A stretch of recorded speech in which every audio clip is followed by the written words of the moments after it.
Welcome to Tamil சமையல் plus. இன்றைக்கி நான் உங்களுக்கு நல்லா பஃபியான பூரி வந்து எப்படி செய்யலாம் அப்படின்னு சொல்லி காட்டுறேன். இதுக்கு நான் இதால் 1.5 கப் கோதுமை மாவு எடுத்திருக்கேன், 1/2 கப் மைதா எடுத்திருக்கேன். இதோட ஆட் பண்ணிடுறேன்.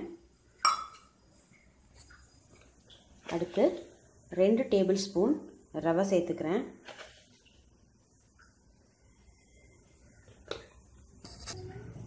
அடுத்து இதுக்கு தேவையான உப்பையும் போட்டுக்கிறேன்.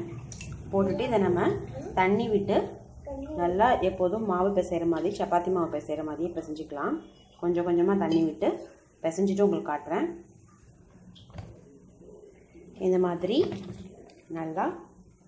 நல்லா பிசைஞ்சு வச்சுக்கலாம். கொஞ்சம் டைட்டாகவே பிசைஞ்சு வச்சுக்கணும். இதுக்கு மேலே கொஞ்சமாக எண்ணெய் லைட்டாக எண்ணெய் ஊற்றிட்டு ஒரு பிசைஞ்சு வச்சுக்கலாம்.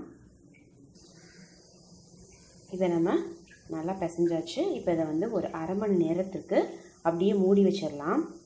அதுக்கப்புறமா நம்ம குட்டி குட்டி பால்ஸ் ஆக்கிக்கலாம். இப்போ வந்து அரை மணி நேரம் ஆயிடுச்சு. நான் இது எல்லாத்தையும் குட்டி குட்டி பால்ஸ் ஆக்கிட்டு நம்ம வந்து சப்பாத்தி கட்டில் தேய்க்கிற மாதிரி தேய்ச்சிட்டேன். இப்போ நான் அது வந்து நல்லா ரவுண்ட் ஷேப் வரணும் அப்படிங்கிறதுக்காக நான் இந்த மாதிரி ஒரு பாக்ஸை வச்சு இப்படி பண்ணிக்கிறேன். ஸோ எனக்கு வந்து ரவுண்டாக கிடைக்கும். அதுக்காக பூரி நல்லா பார்க்க நல்லா சூப்பராக இருக்கும் அப்படிங்கிறதுக்காக நான் அப்படி பண்ணியிருக்கேன். ஸோ இது ரெடி ஆகிடுச்சு. இது மாதிரி நான் ஒரு 10 கிட்ட போட்டு வச்சுருக்கேன். இப்போ அதை வந்து நான் எப்படி போடலாம் அப்படின்னு காட்டுறேன். ஸ்டவ் ஆன் பண்ணி எண்ணெய் வந்து நல்லா காயணும். அதை வந்து நம்ம மீடியம் ஃப்ளேமில் வச்சுக்கோங்க, ரொம்ப ஹையாக வச்சுக்க வேண்டாம். இப்போ நான் இதை வந்து போடுறேன்.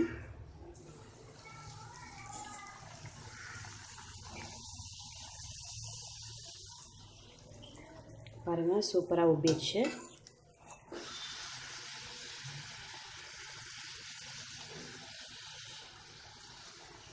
நம்ம வந்து ஹை ஃப்ளேமில் வச்சுக்கக்கூடாது, மீடியம் ஃப்ளேமில் தான் வச்சுக்கணும். அந்த டெம்பரேச்சரில் இருக்கும்போது தான் வந்து நல்லா உப்பி வரும் பூரி.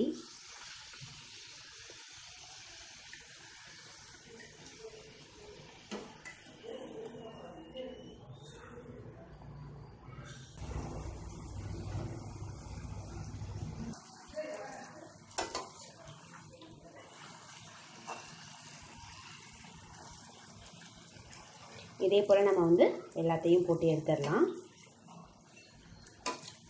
மெயின் பாயிண்ட் என்னென்னு பார்த்தீங்கன்னாக்கா, டெம்பரேச்சர் வந்து ரொம்ப ஹையாக இருக்கக்கூடாது, மீடியம் ஃப்ளேமில் இருக்கணும், அவ்வளோதான்.